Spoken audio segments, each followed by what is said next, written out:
Hello students, GS vision की online classes में आपका फिर से स्वागत है। और हम पढ़ते आ रहे हैं रिप्रोडक्शन के अंदर ह्यूमन रिप्रोडक्शन, और ह्यूमन के अंदर ही क्या है, फीमेल रिप्रोडक्शन सिस्टम के बारे में बात करते आ रहे हैं। तो इससे पहले आप लोगों को यूट्यूब पे लेक्चर मिल चुके होंगे। Female reproductive system first, female reproductive system second, menstruation cycle, उसके बाद ये हमारे पास फोर्थ लेक्चर आता है। अगर आपने पहले वो लेक्चर्स नहीं देखे हैं उनको पहले देख लें, क्योंकि सीक्वेंस में पढ़ाया जा रहा है। अगर इस सीक्वेंस में पढ़ेंगे तो आपको रटने की ज़रूरत नहीं पड़ेगी, टर्मिनोलॉजी आसानी से समझ आएगी, कुछ चीज़ों से पहले से फैमिलियर होंगे। और अगर आप इन्हें क्या करेंगे, डायरेक्ट इस चैप्टर को या इस टॉपिक को या लेक्चर को पढ़ेंगे देखेंगे तो आपको थोड़ा रटने की ज़रूरत पड़ेगी और समझ आने में थोड़ी दिक्कत होगी। तो इसलिए पुराने लेक्चर से एक बार ज़रूर देख करके आए, यूट्यूब चैनल पर आपको मिल जाएंगे यहाँ पर जीएस विजन के। आज हम बात करने जा रहे हैं फर्टिलाइजेशन के बारे में। फर्टिलाइजेशन की क्रिया है इसके अंदर क्या, यानी निषेचन कैसे होता है, इस चीज के बारे में हम बात करने वाले हैं।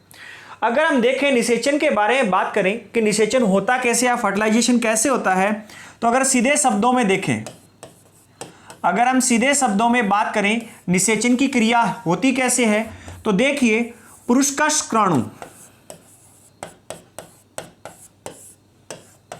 महिला का अंडाणु, यानी पुरुष की तरफ से स्पर्म और फीमेल की तरफ से ओवियम, जब एक दूसरे से कनेक्ट होते जुड़ते हैं तो इनके पीछे फर्टिलाइजेशन होता है और जाइगोट का निर्माण होता है। और जाइगोट का निर्माण होता है जिसे हम कहते हैं भ्रूण। और यही भ्रूण बड़ा क्या है, जब विकसित होकर के बच्चे का निर्माण करता है और बच्चे का जन्म होता है। इससे ही क्या है, बच्चे का जन्म होता है। निषेचन की क्रिया सीधी है। तो ये जो शुक्राणु और अंडाणु है, इन्हें डायरेक्ट अगर एक ही भाषा में अलग अलग दोनों को अगर एक साथ नाम दिया जाए कि ये है क्या, कौन सी कैटेगरी से बिलोंग करते हैं, ठीक है, तो इन्हें अगर बोला जाए गैमेट, इन्हें गैमेट कहा जाता है, युग्मज गैमेट। जिसमें क्या है, अगर स्पर्म की बात करें तो ये क्या है, मेल गैमेट है, मेल गैमेट, ठीक है जी। और अगर अंडाणु की बात की जाए, ओवियम की बात की जाए, तो ये फीमेल गैमेट है। कई बार बच्चों को गैमेट वाला पता नहीं चलता, गैमेट क्या है। यही होते हैं कि गैमेट क्या, हमारे पास स्पर्म गैमेट है, जी हां, कैसा है, ये मेल गैमेट है, युग्मज। ये क्या हिंदी में युग्मज बोलते हैं। हिंदी में क्या है, युग अदा ग मैं और ज, युग्मज, ठीक है। अंडाणु क्या है जी, ये भी हमारे पास गैमेट है, यानी फीमेल गैमेट है, ओवियम जो है ये भी, ठीक है। तो ये क्या होते हैं, गैमेट होते हैं। और जिस दौरान आपको primary sex organ, secondary sex organs के बारे में बताया था, तो आपको याद होगा कि प्राइमरी सेक्स ऑर्गन्स कौन से थे।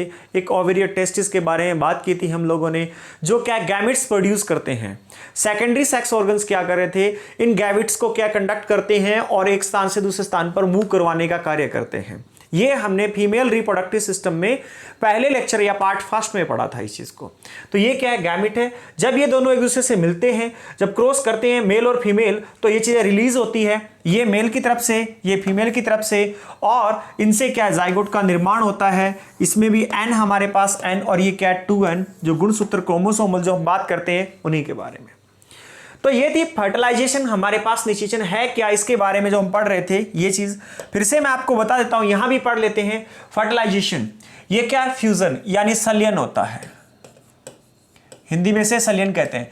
Fusion of male gamete and female gametes to form a diploid zygote is called fertilisation.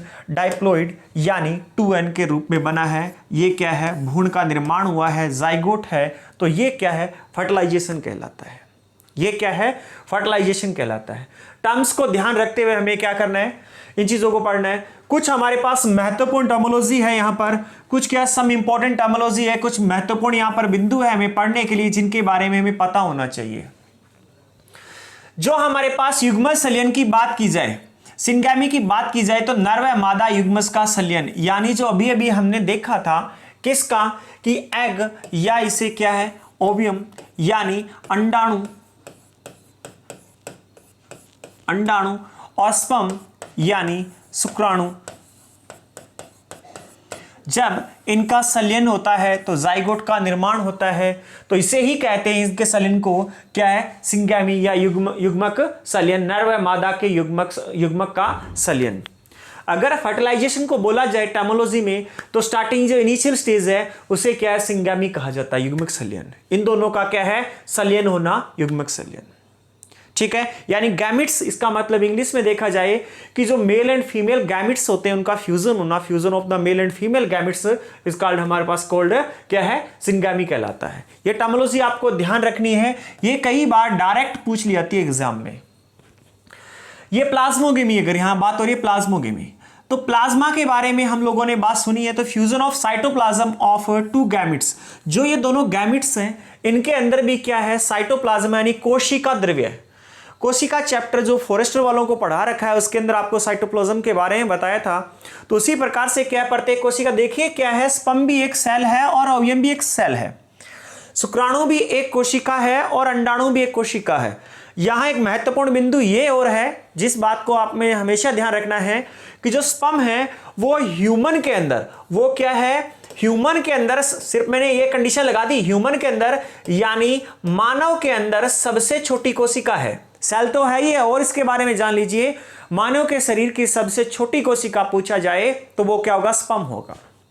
वो क्या होगी, स्पर्म होगी, सबसे smallest cell in the human body. किसमें, ह्यूमन बॉडी में। ऑल ओवर मैंने ये नहीं बताया कि लिविंग जो ऑर्गेनिज्म है, जो जीवित कोशिकाएं, उनमें नहीं बोला मैंने आप लोगों को, जीवों के अंदर, मैंने सिर्फ और सिर्फ ह्यूमन के बारे में बता रहा हूं यहां पर आप लोगों को। और यहां बात की जाए ओवियम, अंडाणु की, तो अंडाणु क्या, मानव के शरीर की सबसे बड़ी कोशिका है। किसकी, मानव की। हम यहां बात ह्यूमन के केस में कर रहे हैं, तो यहां जो बात आ चुकी है कि कोशिका द्रव्य की बात आ चुकी है, तो किसी के मन में आए कोशिका कहां है, कोशिका द्रव्य तो बाद में होगा। तो जो स्पर्म और ओवियम यानी जो अंडाणु, जो शुक्राणु और अंडाणु, ये दोनों अपने आप में क्या, कोशिकाएं हैं, पूर्ण कोशिकाएं। ये मानव के शरीर की सबसे छोटी और ये मानव के शरीर की सबसे बड़ी। ठीक है, ये तो बात होगी यहां। अब देखिए क्या होता है कि इनके अंदर अगर देखा जाए तो ये जो है स्पर्म, स्पर्म के अंदर ये है, ये इसकी क्या है, कोशिका द्रव्य, साइटोप्लाज्म है, कोशिका द्रव्य यानी साइटोप्लाज्म। और यहां पर ये एग ओवियम है, तो ये इसका क्या है, साइटोप्लाज्म है, ये इसका क्या है, साइटोप्लाज्म है, कोशिका द्रव्य।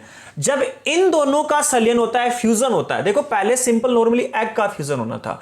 अब अगर देखा जाए, जब इन दोनों का फ्यूजन हो, एक दूसरे से संलयित हो, जब इनके अंदर के साइटोप्लाज्म जो कोशिका द्रव्य है उनका संलयन होता है, उसे क्या कहते हैं, प्लाज्मोगेमी कहा जाता है। उसे क्या है, plasmogamy. Fusion of cytoplasm of two gametes, दो युग्मकों की कोशिका द्रव्य का आपस में संलयित होना। तो ये टर्मिनोलॉजी का ध्यान रखना है। सिंगैमी किसे कहते हैं, जब क्या है, दो गैमेट्स एक दूसरे से फ्यूजन होते हैं। प्लाज्मोगेमी किसे कहते हैं, जब दो गैमेट्स, मेल एंड फीमेल दो गैमेट्स हैं, उनके साइटोप्लाज्म का क्या होता है, फ्यूजन होना, यानी नर और मादा के जो युग्मक है उन दोनों युग्मकों को उनकी कोशिका द्रव्यों का क्या एक दूसरे से संलयित हो जाना, मिल जाना, मिक्स हो जाना, क्या है, प्लाज्मोगेमी कहलाता है। ये टर्मिनोलॉजी डायरेक्ट पूछी जाती है बहुत बार अच्छे एग्जाम्स में। ये नहीं कि आप कहीं सोचो कि ये ग्रुप सी में पूछी जाएगी, नहीं, एलईओ के अंदर है, फॉरेस्टर के अंदर में भी इसके चांसेस रहते हैं, आरआरबी एनटीपीसी में कई बार पूछा जाता है, एसएससी में इसके चांसेस थोड़े कम रहते हैं, परंतु पीसीएस वगैरह के अंदर भी इसके अच्छे रहते हैं, और यूपीएससी में इसका चांसेस अच्छे रहते हैं। तीसरी हमारे पास क्या है यहाँ पे टर्मिनोलॉजी, कैरियोगेमी। तीसरी क्या है, karyogamy, fusion of male pronuclei and female pronuclei. नर प्राक केंद्रक और मादा प्राक केंद्रक का आपस में संलयन को क्या कहते हैं, कैरियोगेमी कहते हैं। इस बात का ध्यान रखने, प्राक केंद्रक जो अंदर वाले होते हैं, ठीक है, तो उनको क्या है, प्रोन्यूक्लियो जो न्यूक्लिक है उनके बारे में क्या, प्राक केंद्रक, उनका आपस में संलयन को क्या कहते हैं, कैरियोगेमी कहते हैं। ये हमारे पास नेक्स्ट वाली टर्मिनोलॉजी, यहां ये स्टार लगाना भूल गए होंगे। नेक्स्ट वाली टर्मिनोलॉजी यहां है एम्फीमिक्सिस, जो है उभय मिश्रण, fusion of chromosomes of two nuclear. ये क्या है, केंद्रक के जो क्रोमोसोम्स, युग्मक में स्थित केंद्रक का संलयन नहीं है, युग्मक में स्थित केंद्रक के गुणसूत्रों का संलयन, तो ये देखिए यहाँ पे क्रोमोसोम्स पाए जा रहे हैं, इसके अंदर भी ये देख रहे हैं हम क्रोमोसोम्स है, इसके अंदर भी देख रहे हैं क्रोमोसोम्स है। अगर इन क्रोमोसोम्स का संलयन हो जाए तो उसे क्या कहा जाएगा, उभय मिश्रण या एम्फीमिक्सिस कहते हैं। तो इन टर्म्स का हमें पता ध्यान रखना है कौन सी टर्म्स का कार्य क्या है। तो यहां तक तो ये सम इंपॉर्टेंट टर्मोलॉजी, कुछ महत्वपूर्ण जो हमारे पास यहां पर टर्मोलॉजी थी फर्टिलाइजेशन के अंदर, जिन चीजों का हमें ध्यान रखना है, डायरेक्ट टर्म्स जो आ जाती है तो वो ये है। अब हम बात करते हैं फर्टिलाइजेशन दो टाइप का होता है। फर्टिलाइजेशन की निषेचन की बात की जाए तो ये दो प्रकार का होता है, दो तरीके से। एक तो क्या होता है बाह्य निषेचन, एक होता है आंतरिक निषेचन। एक होता है बाह्य निषेचन, एक होता है आंतरिक निषेचन। यानी एक होता है एक्सटर्नल फर्टिलाइजेशन, बाह्य निषेचन शरीर से बाहर जैसे वाटर बॉडी वगैरह के अंदर, और दूसरा होता है इंटरनल फर्टिलाइजेशन, आंतरिक निषेचन, शरीर के भीतर होने वाला जो निषेचन होता है, और यही ह्यूमन से जुड़ा हुआ है। अगर ये देखा जाए ह्यूमन किस प्रकार का फर्टिलाइजेशन करता है तो यहां ध्यान रखिए, ह्यूमन जो फर्टिलाइजेशन करता है वो क्या है, आंतरिक फर्टिलाइजेशन करता है। तो बाह्य फर्टिलाइजेशन कैसा, तो इसमें आपने कई इस प्रकार से देखे होंगे कि फीमेल क्या होती है, कुछ जीव ऐसे ऑर्गेनिजम्स जिनकी फीमेल क्या होती है, एग बाहर छोड़ देती है, फिर क्या है मेल आता है, और मेल क्या है, मेल का एग उसमें क्या डिसोल्व किया जाता है, वो उनकी न तो ये फीमेल की बॉडी में नहीं हो रहा है फर्टिलाइजेशन, ये बाहर हो रहा है। जैसे पानी वगैरह के अंदर पानी में रहने वाले जीव क्या है, शरीर से बाहर एग दोनों छोड़ देते हैं। एक तरफ से क्या है, जैसे शुक्राणु अंडाणु आकर के मेल फीमेल की तरफ से वहां बाहर निषेचन हो जाता है उसका, तो वो क्या कहलाता है, एक्सटर्नल फर्टिलाइजेशन। परंतु ऐसा कुछ नहीं है। हाँ, अगर एक्सटर्नल फर्टिलाइजेशन को अगर हम मानव से कनेक्ट करना चाहें तो एक बात में कर सकते हैं, जो आजकल क्या है, मैं एक मूवी का नाम 2 या 3 बार लूंगा यहां पर, ठीक है, वहां इस चीज को समझाने का पर्पस होगा और कुछ नहीं है। अगर हम बात करें यहां पर क्या एक्सटर्नल फर्टिलाइजेशन की इन ह्यूमन केस से, तो आपने IVF नाम सुना होगा, इन विट्रो फर्टिलाइजेशन, जो फर्टिलाइजेशन लेबोरेटरी में किया जाता है, जो फर्टिलाइजेशन लेबोरेटरी में क्या होता है। इंटरनल फर्टिलाइजेशन नॉर्मल सिचुएशन में होता है, जब एक मेल और फीमेल या एक मैरिड कपल एक दूसरे से क्या करते हैं, क्रॉस करते हैं, सेक्स करते हैं, उस दौरान निषेचन हो जाए वो। अब क्या है, कुछ लोगों में इस प्रकार से निषेचन नहीं होता है। जैसे आपने गुड न्यूज मूवी देखी होगी, गुड न्यूज मूवी के अंदर अक्षय कुमार और करीना कपूर जो क्या है फर्टिलाइजेशन नहीं हो पाता है, तो क्या है उसके अंदर कारण बताए गए थे कि स्पर्म वीक हो चुका है, वो ब्रेक डाउन नहीं कर पा रहा है, ठीक है, ये बात आगे भी करेंगे हम लोग। तो वहां बाहर निषेचन करवाया जाता है। तो IVF बोला होगा, इन विट्रो फर्टिलाइजेशन के बारे में आपने सुना होगा वहां पर मूवी के अंदर, यानी जो फर्टिलाइजेशन निषेचन बाहर करवा करके उसको इंजेक्ट करवा देना वापस बॉडी में। तो ये केस एक्सटर्नल फर्टिलाइजेशन के अंदर हम ह्यूमन से रिलेट करके बात कर सकते हैं। परंतु साधारणतः नॉर्मल केस के अंदर ह्यूमन में जो फर्टिलाइजेशन होता है वो इंटरनल ही होता है। एक्सटर्नल मैंने आपको बता दिया किस केस में हो रहा है एक्सटर्नल, उस बात का आप ध्यान रखिए, ठीक है। तो फर्टिलाइजेशन दो प्रकार के होते हैं, एक्सटर्नल फर्टिलाइजेशन और इंटरनल फर्टिलाइजेशन। अब चलिए नेक्स्ट स्लाइड में देखते हैं। अब अगर हम देखें स्टेप टू स्टेप फर्टिलाइजेशन का हमारे पास टोटल निषेचन की क्या सिचुएशन क्या है, किस प्रकार से है, तो देखा जाए सबसे पहले हमने अब तक डेफिनेशन पढ़ लिया निषेचन है क्या। अब अगर हम बात करें कि निषेचन जो है वो किस स्थान पर होता है, तो जब मैंने आपको female reproductive system part first पढ़ाया था, उस दौरान हम लोगों ने क्या फीमेल रिप्रोडक्टिव सिस्टम के अंदर एक डायग्राम बनाया था, यूट्रस के साथ में फैलोपियन ट्यूब, ओवेरी, अंडा, जो क्या है अंडाशय वगैरह बनाए थे। तो हमने फैलोपियन ट्यूब या ओविडक्ट नाम सुना होगा, इस प्रकार से हमने देखा होगा। ये देखिए उसका एक पार्ट है, ये क्या यहां पर है, ये है फैलोपियन ट्यूब, ये क्या है फैलोपियन ट्यूब है, इसे ओविडक्ट भी कहते हैं। इसे क्या कहते हैं, ओविडक्ट भी कहा जाता है, यानी अंडवाहिनी, हिंदी में इसे क्या कहा जाता है, अंडवाहिनी। तो हमने वहां एक चीज को देखा था, पढ़ा भी था कि अंडवाहिनी में मुख्यतः एक कार्य होता है, वो कार्य क्या होता है, फर्टिलाइजेशन। तो मेल और फीमेल के सेक्स करने के बाद जब क्या है फीमेल की तरफ से एग और मेल की तरफ से क्या स्पर्म जाकर के जो फर्टिलाइज करेंगे वो कहां करेंगे, वो फर्टिलाइजेशन होगा फैलोपियन ट्यूब में। तो निषेचन का स्थल क्या होगा, साइट ऑफ फर्टिलाइजेशन क्या होगी, इस बात का हमें ध्यान रखना है। देखिए दो चीज होती है, साइट ऑफ फर्टिलाइजेशन निषेचन का स्थल, और दूसरी चीज होती है कि जो डेवलपमेंट ऑफ वूम या डेवलपमेंट ऑफ जाइगोट या भ्रूण का विकास पूर्ण रूप से फुल एंड फाइनल जो 9 मंथ्स में होता है वो यूट्रस के अंदर होता है।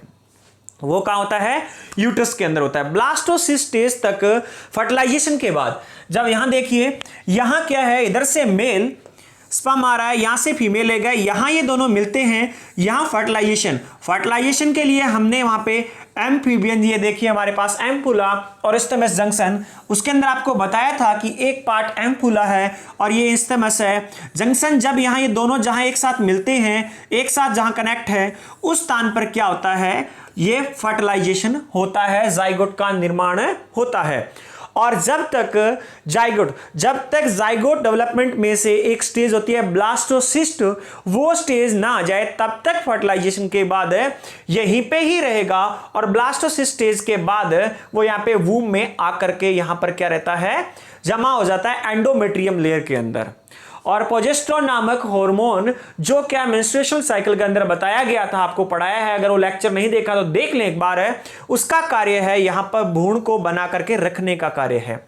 तो बात जो आई हमारे पास वो आई है निषेचन का स्थल क्या है, साइट ऑफ फर्टिलाइजेशन क्या है, फैलोपियन ट्यूब में निषेचन होता है एम्पुला स्टेमस जंक्शन पर, यानी fertilization occur place of the fallopian tube at the ampulla isthmus junction, और वही स्पर्म जो क्या यहां पर और ओवियम दोनों मिलकर के क्या जाइगोट का निर्माण करते हैं, और ये डाइप्लोइड होता है, ये क्या है, डाइपोलॉइड होता है। तो निषेचन स्थल जो है साइट ऑफ फर्टिलाइजेशन है वो क्या है, फैलोपियन ट्यूब।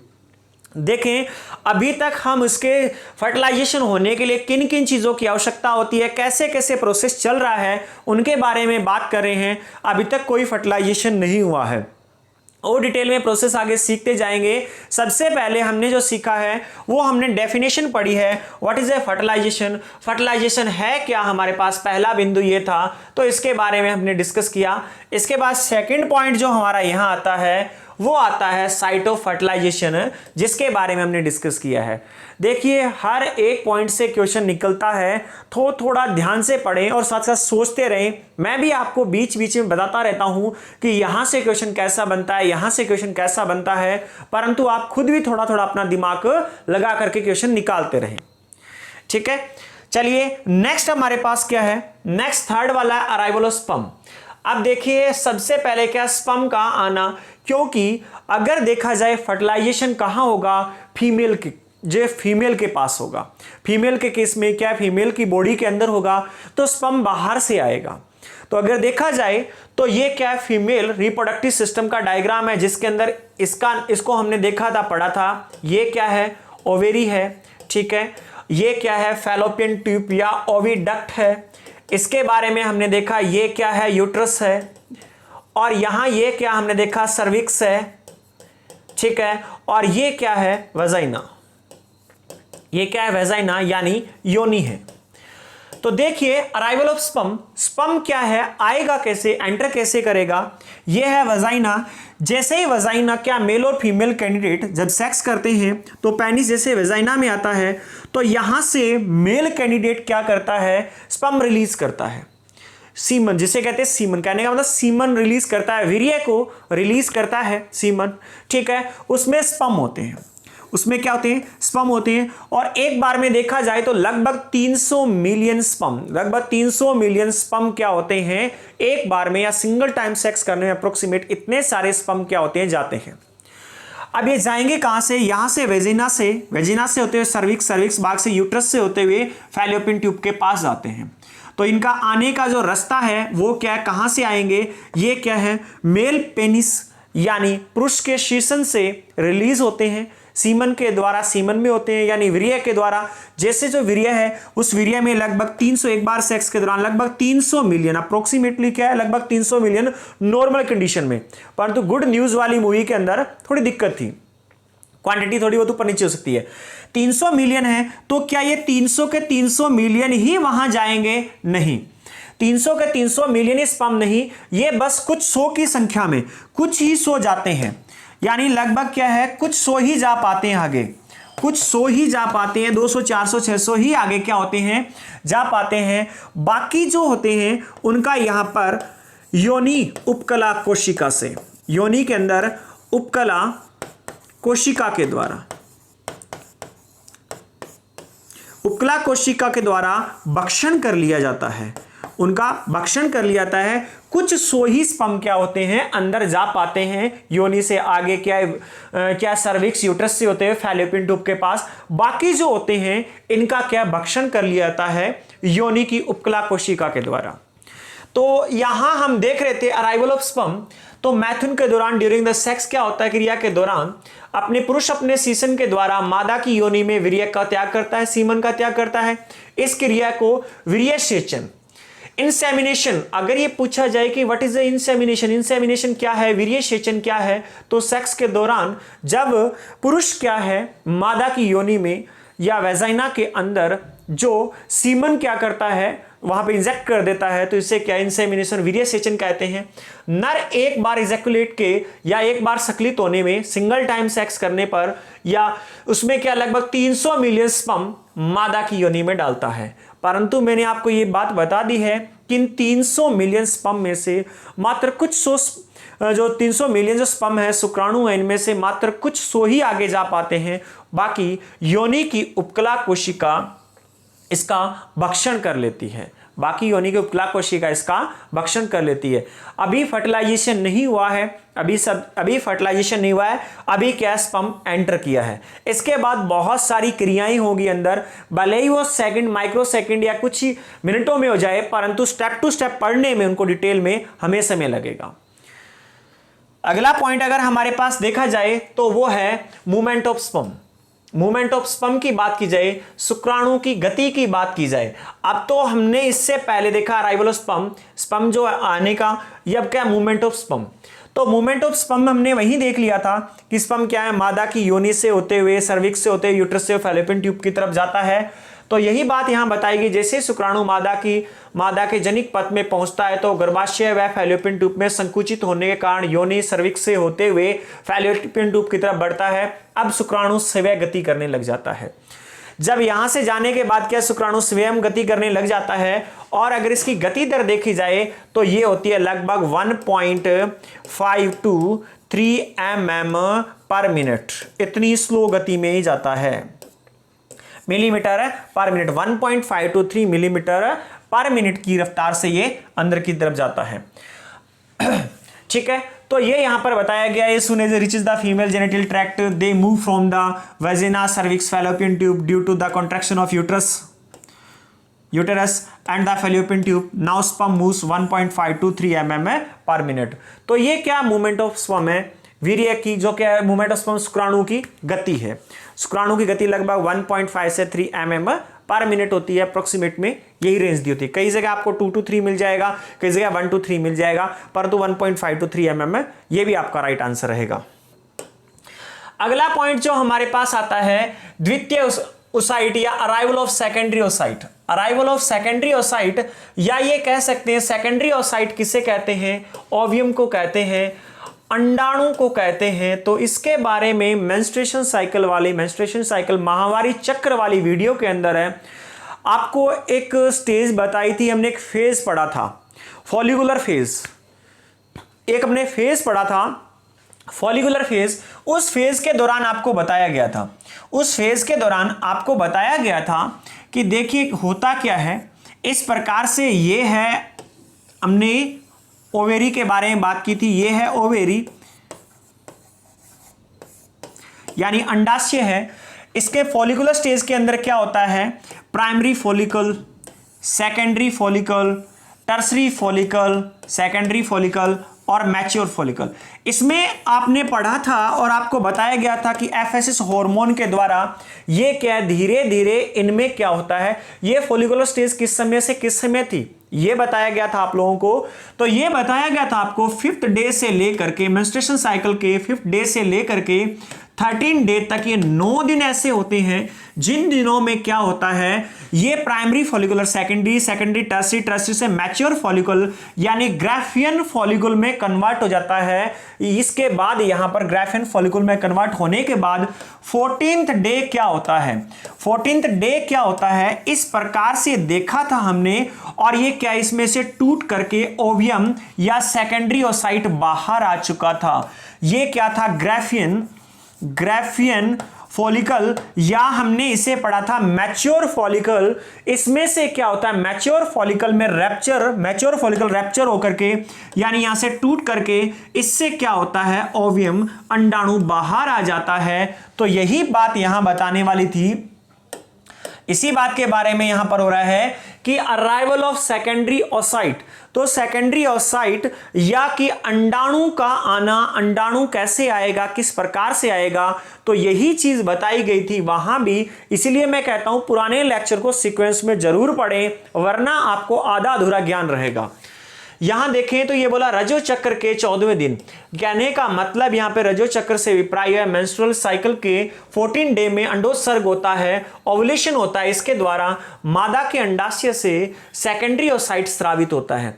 जैसे कि देख सकते हैं पहले जो ये ओवेरी था, इसके अंदर ये mature primary follicle secondary tertiary इस प्रकार से बन रहा था। ये बन करके जब ये इसका पूर्ण रूप से मैच्योर फॉलिकल में कन्वर्ट हो जाता है तो यहां से टूटेगी और इससे बाहर आ जाएगा। ये है सेकेंडरी ओसाइट। ये क्या है, सेकेंडरी ओसाइट। अगर सेकेंडरी ओसाइट अगर आपको नाम न समझ आए, वैसे तो याद रखिए, अगर ये नाम न समझ आए तो ये होता वही है, गैमेट ही है, ओवियम ही है, ये वो अंडाणु ही है, उसी के बारे में बात हो रही है।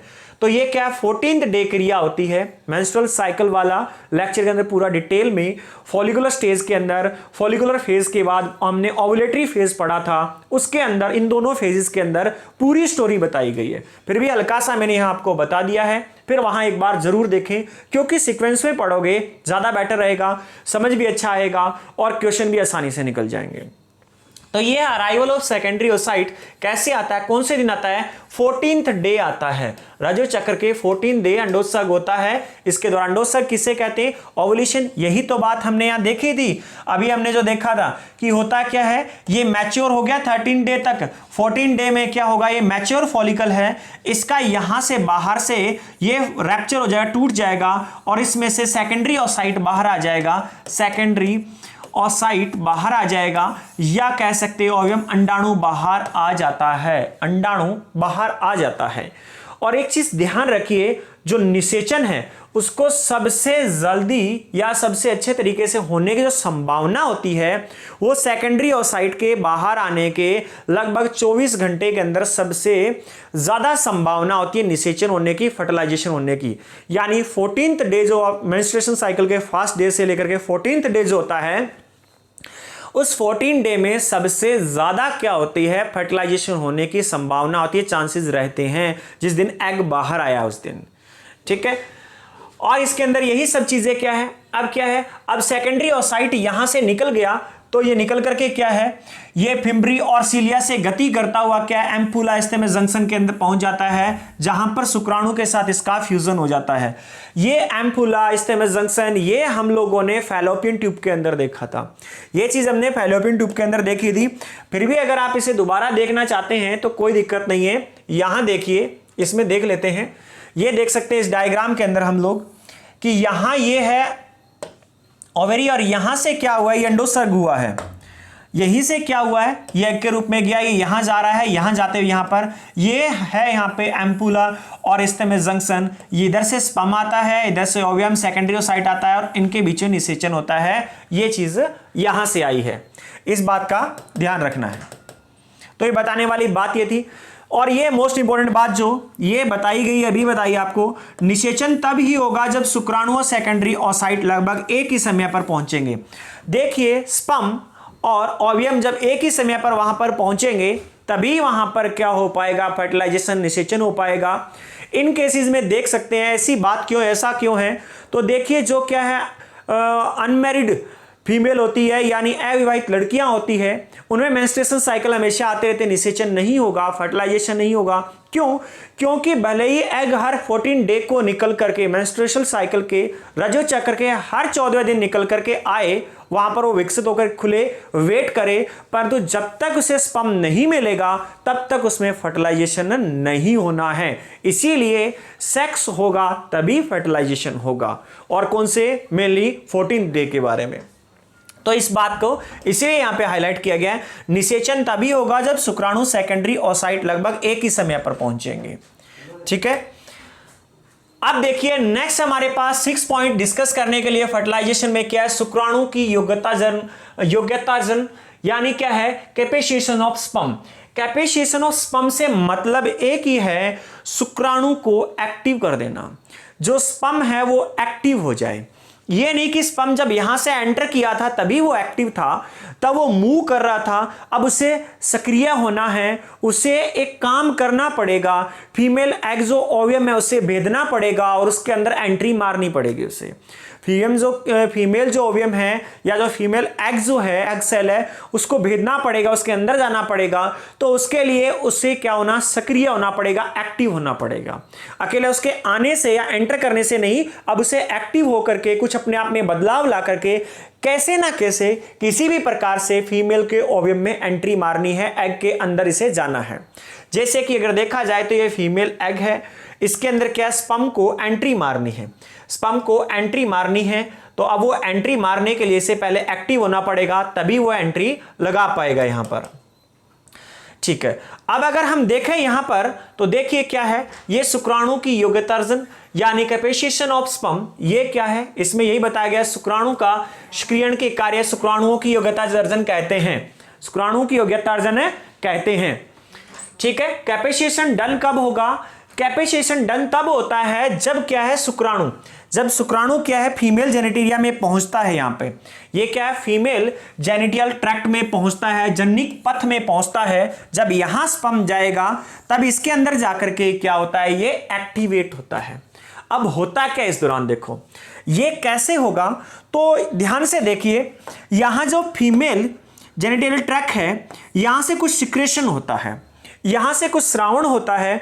वो जब यहां से स्रावण होगा तो ये स्पर्म है, स्पर्म का ये पार्ट है एक्रोसोम, जो आपको यहां अंदर वाली साइड में दिखाई दे रहा है वो है एक्रोसोम, जो लाइट कलर में नजर आ रहा है आपको यहां पर, ये एक्रोसोम पार्ट है। और इस पे कैप लगी हुई है, इस पे कैप लगी हुई है, एक्रोसोम है अंदर वाला, और इस पे एक कैप लगी हुई है, इस पे ढक्कन लगा हुआ है, कोटिंग हुई है।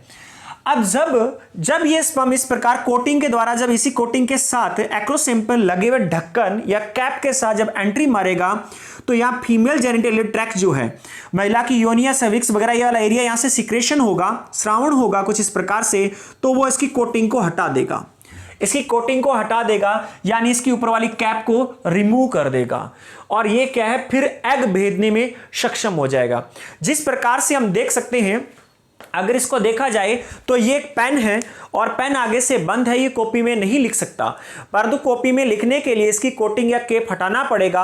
अब ये आगे से क्या लिखने में सक्षम है। तो इसी प्रकार से क्या होता है, जो स्पर्म होता है, स्पर्म के एक्रोसोम, अगर ये पूछा जाए क्वेश्चन ये भी आता है एक्रोसोम कहां पाया जाता है, तो स्पर्म के टॉप पर पाया जाता है एक्रोसोम। तो एक्रोसोम के ऊपर एक कोटिंग चढ़ी है, जिस प्रकार से कैप चढ़ी होती है।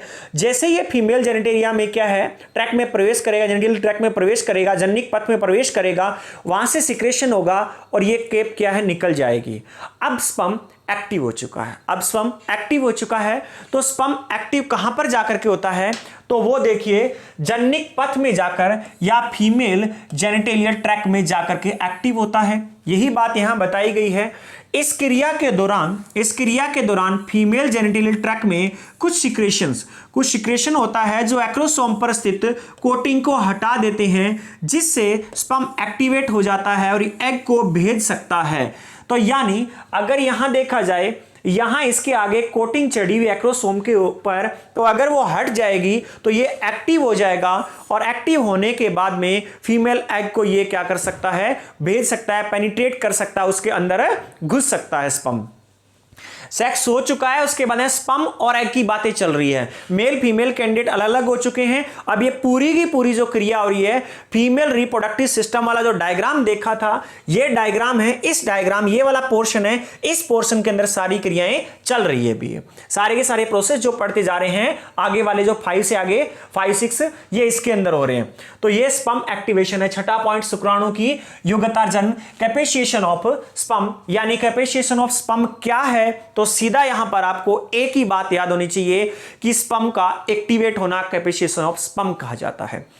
अब ये एक्टिवेट कैसे होगा? जैसे फीमेल जेनिटल ट्रैक्ट में पहुंचेगा, महिला जननिक पथ में जैसे प्रवेश करेगा तो वहां से सिक्रेशन होगा और इसके टॉप में एक्रोसोम पर चढ़ी हुई जो कैप होगी वो बाहर निकल जाएगी और ये एक्टिवेट हो जाएगा।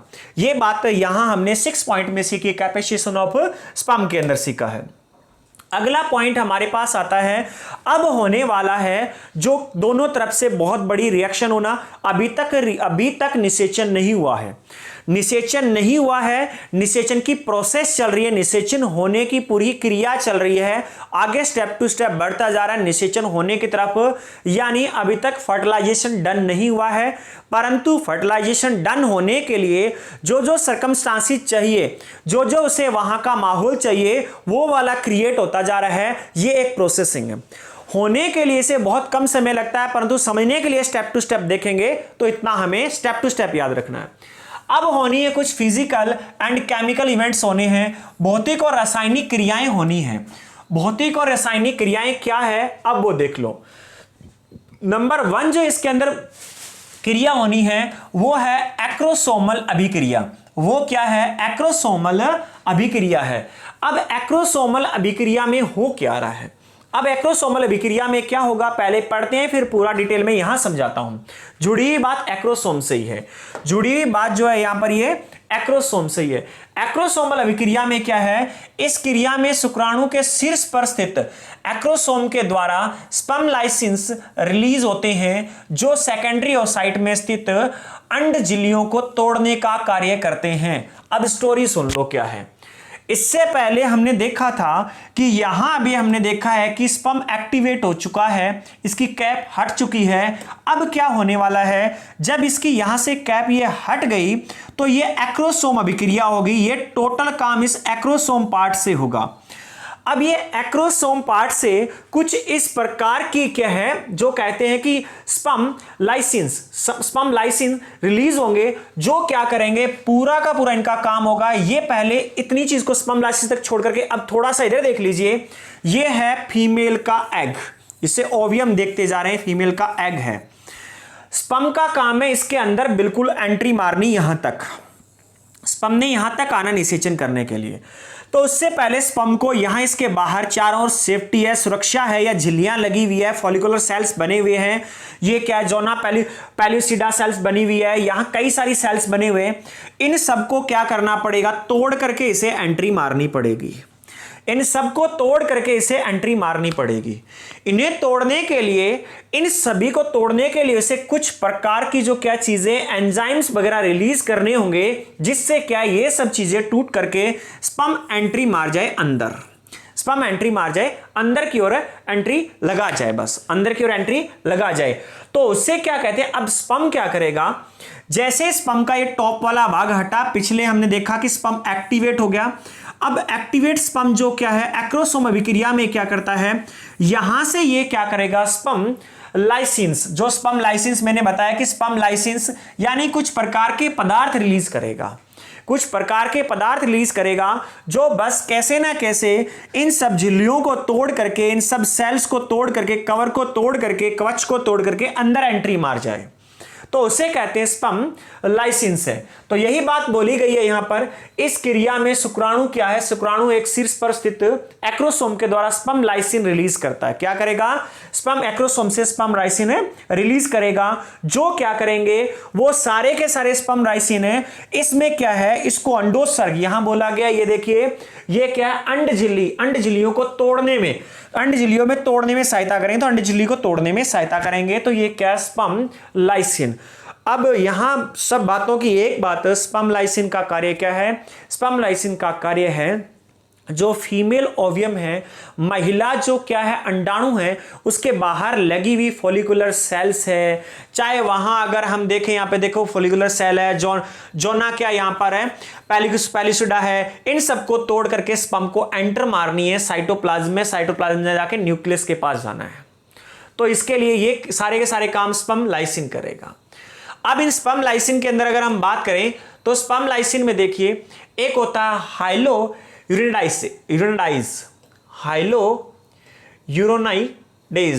यूरेनिडेज, ये स्पर्म लाइसिन होता है।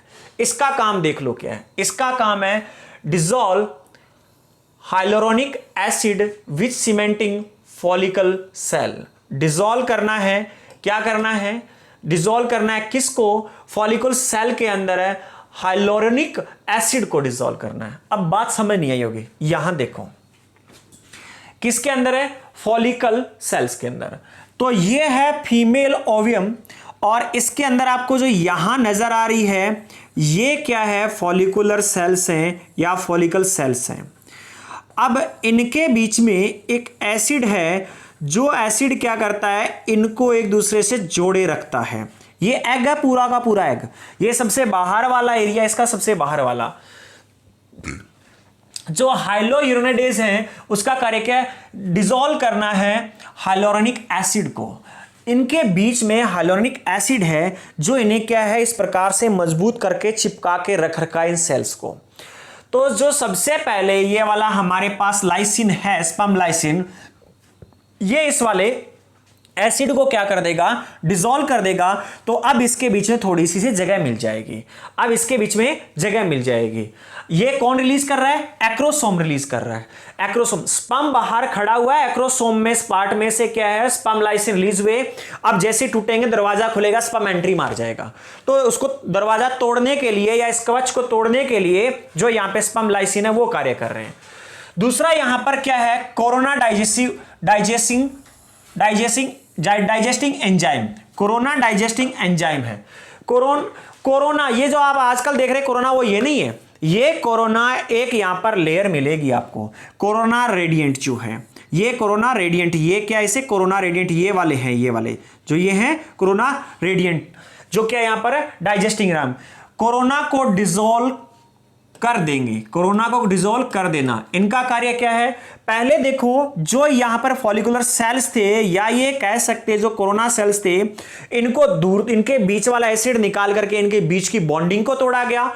अब बॉन्डिंग टूटने के बाद में अब इन सेल्स को डिसॉल्व कर दिया गया, इन्हें ही नष्ट कर दिया गया या खत्म कर दिया गया, इस प्रकार से पता ही नहीं चल रहा है। तो ये यहां पर पहली सीढ़ी पार हो गई यहां से, ठीक है, ये पहले वाला हिस्सा निकल चुका है, कहने का मतलब इतना सारा हिस्सा निकल चुका है पहले वाला। अब यहां क्या है, एक्रोसिन, ये क्या है, जोना पैलिसिडा को डाइजेस्ट करता है। जोना पैलिसिडा क्या है भाई, इसके अंदर वाली साइड में ये देखिए, मैंने यहां बहुत गंदा कर दिया परंतु फिर मैं आपको यहां दिखा दूंगा। जोना पैलिसिडा क्या है, ये देखिए, ये अंदर एक लेयर है जोना पैलिसिडा। अब पहले वाली बाहर वाली ये तो टूट गई इन दोनों से, पहले वाले दोनों लाइसिन से ये टूट चुकी है। अब एक्रोसिन के द्वारा क्या है, जोना पैलिसिडा है, इसको भी क्या करना, डिसॉल्व कर देना, डाइजेस्ट कर देना। अब यहां निकल गया छेद, अब यहां निकल गया छेद। तो ये तीन जो लाइसिन है इन्होंने ये काम कर दिया। अब देखो यही चीज तो हुई, एक्रोसोमल अभिक्रिया के दौरान सेकेंडरी ओसाइट की लेयर प्लाज्मा मेम्ब्रेन व स्पर्म व प्लाज्मा मेम्ब्रेन एक दूसरे के निकट आ जाती है। तो इसमें हुआ क्या, यही तो हुआ एक्रोसोमल अभिक्रिया के अंदर। हुआ क्या, ये वाला भाग टूट गया और स्पर्म और ये इसकी अंदर वाली प्लाज्मा मेम्ब्रेन, ये अंदर आपको जो ब्लैक ब्लैक सी नजर आ रही है, ये है इसकी प्लाज्मा मेम्ब्रेन है। ये किसकी, सेकेंडरी ओसाइट ओवियम ही तो है। अब ये और स्पर्म नजदीक नजदीक आ गए, यहां खुद देखो ये हो रहा है। परंतु एक महत्वपूर्ण बात यह है कि हमने देखा कि 300 मिलियन के करीबन एक बार सेक्स करने से स्पर्म रिलीज हुए, कुछ 100 ही अंदर एंटर हुए। उन कुछ 100 में से मात्र एक स्पर्म ही ऐसा होगा जो क्या करेगा, ओवियम में एंट्री करेगा। सिर्फ एक स्पर्म ही ऐसा होगा जो क्या करेगा, ओवियम के अंदर एंट्री करेगा। इस बात को ध्यान रखना है और एंट्री की पूरी तैयारी चल रही है। यही क्या है, एक्रोसोमल अभिक्रिया के अंदर सेकेंडरी ओसाइट यानी ओवियम की लेयर प्लाज्मा मेम्ब्रेन व स्पर्म की प्लाज्मा मेम्ब्रेन एक दूसरे के निकट आ जाती है, बिल्कुल निकट आ जाती है। ये स्पर्म है और ये इसकी प्लाज्मा मेम्ब्रेन सेकेंडरी ओसाइट की है, एक दूसरे के नजदीक आ चुकी है, किसमें, एक्रोसोमल अभिक्रिया के दौरान। अब महत्वपूर्ण बात, जो महत्वपूर्ण मुद्दे हैं, फर्टिलाइजेशन के लिए proper temperature, pH, magnesium ion, calcium ion की आवश्यकता होती है। और एक महत्वपूर्ण बिंदु और सीखिए, कैल्शियम आयन फर्टिलाइजेशन के लिए जरूरी है, बिना कैल्शियम आयन के फर्टिलाइजेशन नहीं हो सकता। बिना कैल्शियम आयन के फर्टिलाइजेशन नहीं हो सकता, इस बात का हमें यहां पर ध्यान रखना है।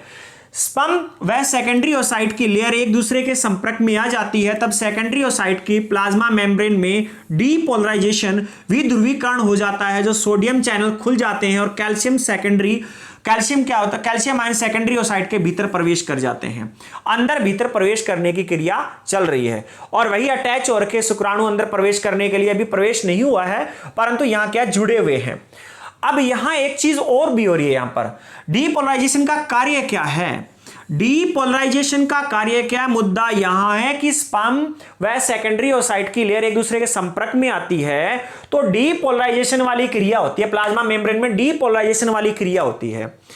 डीपोलराइजेशन वाली क्रिया का क्या मतलब है, विध्रुवीकरण का कार्य क्या है, इसका कार्य है, यहां एक नाम लिखा है पॉलीस्पर्मी, बहुष्कृणता को रोकना, यानी एक से अधिक स्पर्म को अंदर एंटर आने से रोकने का कार्य करती है। एक से अधिक स्पर्म एंटर नहीं करेंगे, चाहे कुछ 100 स्पर्म एक एग के चारों ओर घूम रहे हो, सिर्फ एंटर एक को ही करने दिया जाएगा, जो वहां एंटर कर चुका है बाकी सब बाहर के बाहर रह जाएंगे। तो इसे कहते हैं बहुष्कृणता को रोकना, यानी जो यहां पर डीपोलराइजेशन हो रहा है मेम्ब्रेन के बीच में, उनका कार्य यही है कि एक ही स्पर्म एंटर मारना चाहिए, एक से ज्यादा स्पर्म एंटर नहीं मारने चाहिए। तो ये हमारे पास एक्रोसोमल अभिक्रिया के दौरान हुआ फिजिकल एंड केमिकल रिएक्शन में चल रहा है। अगला पॉइंट हम यहां पर देखें, दूसरा है कॉर्टिकल अभिक्रिया। पहला हमने क्या एक्रोसोमल अभिक्रिया सुनी, एक्रोसोम ने क्या वहां पर पूरा माहौल बना करके क्या कर दिया, स्पर्म को अंदर एंट्री मारने के लिए बाहर जो भी उसके अंदर लगे हुए थे, बाहर जितने भी वहां पर हाइलोरिक एसिड वगैरह उनको रिमूव कर दिया, जोना फ्लूइड जो क्या पेलुसिडा वगैरह था उसको भी क्या कर दिया, तोड़ दिया, यानी सेल्स को तोड़ के, फॉलिकुलर सेल्स को तोड़ के अंदर एंट्री मारने की बात चल रही है। अब इसके बाद में कॉर्टिकल अभिक्रिया आई। जैसे ही शुक्राणु व सेकेंडरी ओसाइट की झिल्ली एक दूसरे के संपर्क में आती है, सेकेंडरी जो क्या है ओसाइट में कॉर्टिकल्स अभिक्रिया चालू हो जाती है, जिसकी वजह से सेकेंडरी ओसाइट के अंदर प्लाज्मा झिल्ली के नीचे स्थित कॉर्टिकल ग्रैनुल प्लाज्मा झिल्ली से अटैच हो जाते हैं और ग्रैनुअल कॉर्टिकल्स एंजाइम्स के साथ मेम्ब्रेन व जोना प्लेसिडा के बीच में स्पेस में आ जाते हैं और पॉलीस्पर्मी को रोकते। कहने का मतलब कॉर्टिकल अभिक्रिया में वही काम हो रहा है, इसका तो पूर्ण रूप से काम वही है जो एक्रोसोमल अभिक्रिया के अंदर एंड में हुआ था। सुन लो स्टोरी को, हुआ क्या है, अब इसके अंदर होने वाला क्या, कॉर्टिकल अभिक्रिया कैसे चालू हुई। जैसे ही स्पर्म ये क्या करता है, ये देखिए यहां पर आप देख रहे हैं प्लाज्मा मेम्ब्रेन, ये रेड कलर की नजर आ रही होगी आपको, प्लाज्मा एग प्लाज्मा मेम्ब्रेन ये वाली है। जैसे स्पर्म एग प्लाज्मा मेम्ब्रेन के साथ में यहां पर इससे जुड़ता है, यानी सेकेंडरी ओसाइट अगर बोल रखा है तो वो एग है या ओवियम है, एग सेल है या ओवियम है, वही अंडाणु है। जैसे इसके साथ में क्या है अटैच होता है तो कॉर्टिकल ग्रैनुअल, ये आपको नजर आ रहे होंगे इस प्रकार से डॉट डॉट नजर आ रहे होंगे, कॉर्टिकल ग्रैनुअल ये नजर आ रहे होंगे, कॉर्टिकल ग्रैनुअल ये क्या करते हैं, ये इन दोनों के बीच जो स्पेस है यहां पहुंच जाते हैं, यहां पहुंच जाते हैं कॉर्टिकल ग्रैनुअल। कॉर्टिकल ग्रैनुअल यहां इकट्ठे हो जाते हैं, कहां इकट्ठे हो जाते हैं, जो खाली जगह पड़ी हुई है, खाली स्पेस है, किस किस के बीच में जो स्पेस है, जो क्या है यहां पर मेम्ब्रेन व जोना प्लेसुडा के बीच में, जोना प्लेसुडा ये बाहर वाली और मेम्ब्रेन अंदर वाली, इनके बीच में क्या है जो खाली स्पेस है उसके अंदर क्या ये इकट्ठे होता है कॉर्टिकल ग्रैनुअल, जो पहले साइटोप्लाज्म में थे, जो पहले एग साइटोप्लाज्म में थे, वो इन दोनों के बीच खाली स्थान में आ जाते हैं। यहां भी देख सकते हैं आप लोग, ये देखो ये क्या जोना प्लेसिडा है और यहां अंदर वाली साइड मैंने आपको बताया ये रेड कलर कर रखी है, ये क्या है यहां पर प्लाज्मा मेम्ब्रेन है, इनके बीच में जो रिक्त स्थान है उसके अंदर आ जाते हैं, ये इनके बीच में क्या है कॉर्टिकल ग्रैनुअल आ जाते हैं। इनका कार्य क्या है, फिर कॉर्टिकल ग्रेनुअल अभिक्रिया हुई क्यों? तो कॉर्टिकल ग्रेनुअल अभिक्रिया इसीलिए हुई कि यहां आकर के इसको मजबूत कर देते हैं इस दीवार को, जिससे क्या है यहां पर बहुशुक्राणुता ना हो, एक से ज्यादा शुक्राणु अंदर प्रवेश ना कर सके और सिर्फ एक ही शुक्राणु अंदर प्रवेश कर सके। तो ये देखिए कितने सारे शुक्राणु यहां लगे हुए, ये भी लगा हुआ है, ये भी लगा हुआ है, ये भी लगा हुआ है, ये भी लगा हुआ है और ये भी लगा हुआ है, परंतु एकमात्र एक शुक्राणु अंदर प्रवेश कर रहा ओवियम के, वो है ये वाला। कैसे? ये स्पर्म क्या करता है, पेनिट्रेट भेद करके जो क्या है भेद देता है इस चीज को, इस सेल को भेद देता है, अंदर प्रवेश कर जाता है। तो यही चीज यहां हुई है। कॉर्टिकल अभिक्रिया किस काम में आती है? तो कॉर्टिकल अभिक्रिया का एक ही कार्य है, वो है बहुशुक्राणुता को रोकना। और इसमें होता क्या है, तो इसके अंदर ये जी कॉर्टिकल ग्रैनुअल जो होते हैं, जो पहले एग के, ओवियम के, अंडाणु के या सेकेंडरी ओसाइट के साइटोप्लाज्म में पड़े होते हैं, वो क्या होते हैं, प्लाज्मा मेम्ब्रेन और यहां पर जोना प्लूसिडा के बीच में खाली स्थान में आकर के एकत्रित हो जाते हैं, ताकि एक से अधिक स्पर्म अंदर एंट्री ना मार पाए। तो ये यहां पर देखिए, ये पूरे के पूरे डायग्राम में बताया गया, वेतन क्षमता यहां से चल रही है पूरी की पूरी। यहां पर पहले यहां पर ये था, इसमें ये वाला हिस्सा हटा है और अब इसमें एंट्री स्टार्ट हो चुकी है। अब इसके बाद क्या होता है, दो में ही हो गया कॉर्टिकल अभिक्रिया। अब कॉर्टिकल अभिक्रिया ने सिर्फ एक स्पर्म को ही एंट्री मारने दी। जब एक स्पर्म ने एंट्री मारी है तो अब बाकी स्पर्म तो चले गए, अब स्पर्म एक ही अंदर जाएगा, ठीक है। तो अब स्पर्म की चल गई एंट्री। अब स्पर्म एंट्री में क्या हुआ, तीसरा पॉइंट क्या था, स्पर्म की एंट्री, यानी शुक्राणु अंदर एंट्री कर चुका है, किसमें, एग में या सेकेंडरी ओसाइट में, या हम कहें तो हिंदी भाषा में अंडाणु में, या इसे एग सेल में, महिला एग सेल के अंदर, ठीक है। सेकेंडरी ओसाइट में स्पर्म की एंट्री जहां से होगी वहां फर्टिलाइजेशन कोन या रिसेप्टिव कोन, देखिए जहां से ये एंट्री मारता है वहां पर फर्टिलाइजेशन कोन या रिसेप्टिव कोन टाइप की शेप बना देता है, ठीक है जी। तो ये स्पर्म की होगी एंट्री, परंतु एक ही स्पर्म एंटर करेगा एक ओवियम के अंदर, इस बात का ध्यान रखना है। इसके बाद है उभय मिश्रण। उभय मिश्रण के बारे में हम ऑलरेडी पहले से पढ़ चुके हैं। उभय मिश्रण के बारे में हम क्या पढ़ चुके हैं कि जो अंदर यहां पर शुक्राणु है, शुक्राणुओं के अंदर जो गुणसूत्र है उनके अंदर संलयन होना क्या होता है, उभय मिश्रण होता है। उनके अंदर क्या होता है, शुक्राणु है, उनके अंदर शुक्राणु और अंडाणु है, उनके जो गुणसूत्र है उनके बीच में फ्यूजन होना क्या है, वो क्या कहलाता है, उभय मिश्रण कहलाता है। और इस प्रकार से निषेचन क्या होगा, संपन्न होगा। और जब N और N मिलकर के युग्मनज जाइगोट का निर्माण होगा, और वह तब तक कुछ दिनों तक क्या रहता है, फर्टिलाइजेशन होने के बाद फैलोपियन ट्यूब में रहता है।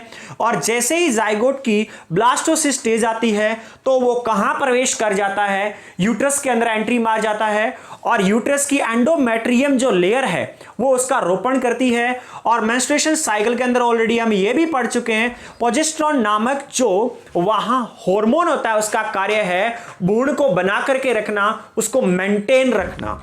तो ये थी क्लास पूरी निषेचन की क्रिया कि निषेचन फर्टिलाइजेशन किस प्रकार से होता है।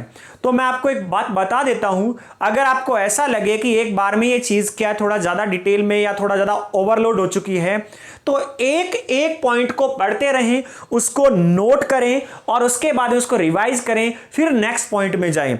फिर मैं एक सजेशन और देता हूं, अगर आपने पहले वाले लेक्चर्स नहीं देखे हैं जो YouTube पे फ्री ऑफ कॉस्ट में डाल रखे हैं, तो इस लेक्चर में देखने में थोड़ी आपको कंफ्यूजन या दिक्कत होगी, कुछ चीजें समझ नहीं आएगी आप लोगों को जो बीच में मैंने बोली है। इन चीजों को ध्यान में रखते हुए इसके क्वेश्चन आंसर जो आपको है ये लगभग एप्लीकेशन में क्या है, क्विज के अंदर आपको यहां पर मिल जाएंगे। जितने भी क्वेश्चन फर्टिलाइजेशन से मिलते हैं, इससे पहले जो मेंस्ट्रुअल साइकिल आपने पढ़ा उसके अंदर, इससे पहले जो कि हमने फीमेल रिप्रोडक्टिव सिस्टम पढ़ा उसके अंदर, ये रिप्रोडक्शन ही चल रहा है, पूरा का पूरा रिप्रोडक्शन है, उसे ये प्रजनन ही चल रहा है। प्रजनन में पहले महिला प्रजनन और महिला प्रजनन से जुड़े जितनी बातें होती है, इसके बाद हम बात करने वाले प्रेगनेंसी है, इन सब चीजों के बारे में आगे बात करते रहेंगे। फिर मेल रिप्रोडक्टिव सिस्टम आएगा, फिर प्लांट रिप्रोडक्टिव सिस्टम आएगा। तो इस प्रकार से रिप्रोडक्शन में काफी ज्यादा लेक्चर हमें पढ़ने हैं। तो यहां पे इस लेक्चर का क्या करते हैं, एंड करते हैं। तो इनको सही से पढ़िए। धन्यवाद।